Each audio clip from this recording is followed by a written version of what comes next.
जादुई घास का गांव। पता नहीं आज राम जी इतना क्यों बरस रहे हैं। सुलोचना, लगता है आज हम गरीबों की झोपड़ी भी ढा कर रहेंगे। जी, यही चिंता तो मुझे भी लगी है। देखिए, अब तो झोपड़ी का कोना कोना भी चू रहा है। पिछले 2 घंटों से बारिश बरस रही थी, जिसे देखकर बूढ़े रामधन और सुलोचना बहुत दुखी थे। और ब्याहने को उनकी जवान बेटी राधा झोपड़ी की छत से चू रहे पानी के आगे बर्तन लिए खड़ी थी। यह हाल सिर्फ गरीब रामधन की झोपड़ी का ही नहीं, बल्कि सीतापुर गांव के हर गरीब परिवार का था, जहां सभी के घर घास फूस के बने हुए थे, सिवाय गांव के गिने चुने लोग, जैसे कि देनदार, जमींदार और गांव का सरपंच का भी। उनके लिए भला यह बारिश आफत थोड़ी ही थी। वहीं दूसरी तरफ बूढ़ी सीतो भी अपनी 6 साल की पोती मोनी को झोपड़ी के कोने में लिए बैठी थी।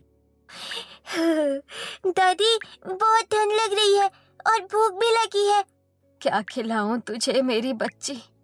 घर में एक अन्न का दाना भी नहीं है।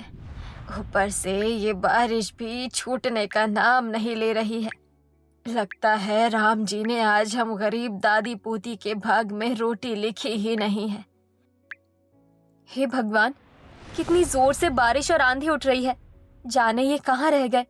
तभी बारिश में भीगा हुआ गरीब लंबे कद काठी का दुबला गोपी ठंड से ठिठुरता हुआ घर लौटा।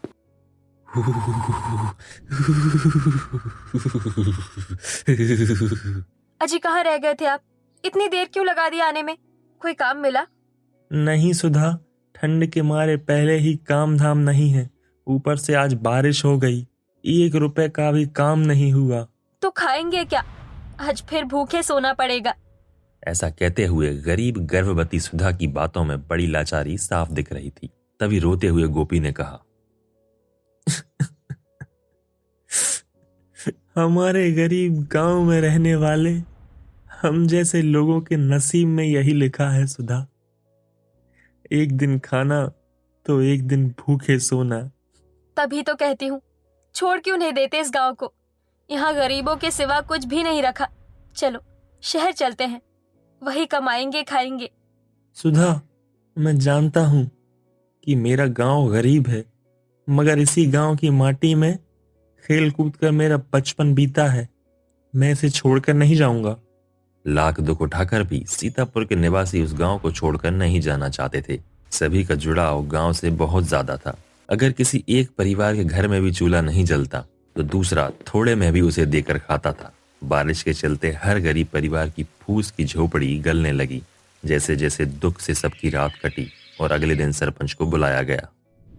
सरपंच जी, आप तो देख रहे हैं हम गरीबों के घर के क्या हाल हैं। आप तो हमारे अन्नदाता हैं, मदद कीजिए हमारी। तभी सरपंच चालबाजी दिखाते हुए पल्ला छुड़ाकर बोला, अरे इतने परिवार बसे हुए हैं इस गांव में, मैं किस किस की मदद करूंगा? किसी एक आधे की मदद कर भी दूं या उनका घर बनवा भी दूं तो बाकी के साथ तो अन्याय होगा ना भैया। सरपंच जी, अगर आप हम गरीब गांव वालों की मदद नहीं करेंगे तो कौन करेगा? और इस गांव में इस घास के सिवा है ही क्या? ना बिजली की व्यवस्था, ना पक्की सड़कें, ना कोई काम धाम। गरीब जिए तो जिए कैसे? अगर कुछ कर नहीं सकते तो छोड़ दो सरपंच की कुर्सी। अरे ओ गोपी, इतनी गर्मी काहे दिखा रहा है? सरकार को आवेदन किया है मैंने, नतीजा आने तक सब शांति बनाए रखो। ये बोलकर सरपंच चला जाता है। तभी बूढ़ी सी तो कहती है, इस सरपंच को हमारे दुखों से कोई वास्ता नहीं। गोपी, मेरा तो जीवन बीत गया इस गांव की गरीबी देखते देखते। सीतो काकी एकदम ठीक कह रही है गोपी, इस गांव में कुछ नहीं रह गया। अब हम गरीब परिवार को शहर की ओर पलायन करना चाहिए, वहां दाना पानी तो मिलेगा, वरना तो एक ही चारा रह गया है, इस गरीबी में इस घास की रोटी से पेट भरना। सीतापुर गांव का हर एक परिवार दुख और भूख से घास तोड़ तोड़ कर अपने घर को लेकर जाता है और सबके घर में घास की रोटी बनती है। तो वहीं सरपंच के घर में घी के पकवान छाने जाते हैं। दादी, मैं ये घास की रोटी नहीं खाऊंगी। खा ले बिटिया, ये भी खाने में गेहूं की रोटी जितनी मीठी लगेगी। कहते कहते सीता रो देती है। वहीं दूसरी तरफ सुधा और गोपी वहीं रोटी खाने बैठे होते हैं। तभी एक बुढ़िया लाठी लिए उनके द्वार पर आती है। बेटा, कुछ खाने को दे दो, बड़ी भूख लगी है। दोनों ही दया माया खाकर अपनी अपनी रोटी उसे दे देते हैं।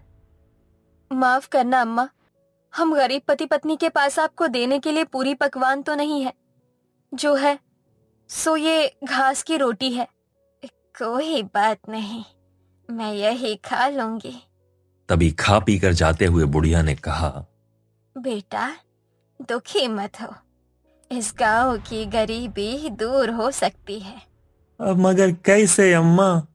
इस गांव से थोड़ी दूर एक नदी है जिसमें जादुई घास का गांव बसता है।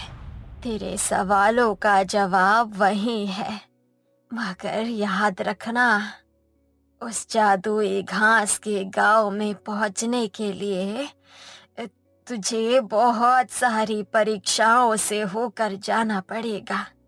मैं जाऊंगा अम्मा, अपने सीतापुर गांव का भाग्य बदलने के लिए मैं जाऊंगा। अजी मत जाओ आप।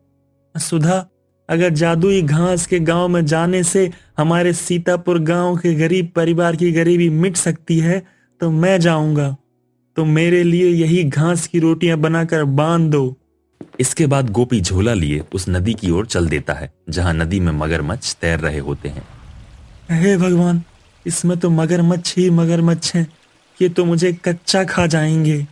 ऊपर से नदी भी गहरी लगती है। तभी नदी में से आवाज आती है, आओ गोपी, मुझ में समा जाओ।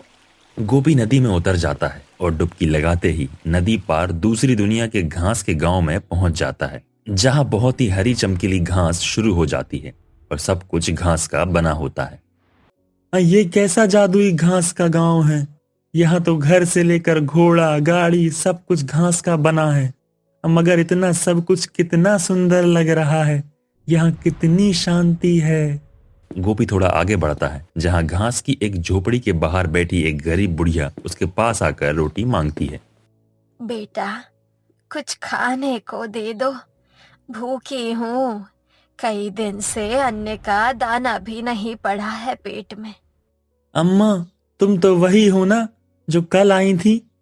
मगर इतने हरे भरे खुशहाल सुंदर गांव में रहकर अम्मा मुझसे खाना मांग रही है। ये सोचकर गोपी अपने झोले से घास की रोटी उसे दे देता है। बुढ़िया घास की रोटियां कट कट करके खाने लगती है। बहुत बहुत शुक्रिया बेटा। फिर गोपी थोड़ा और आगे बढ़ता है जहां एक घास का घर उसे कहता है, सुनो, मेरी मदद करो। ये किसकी आवाज है?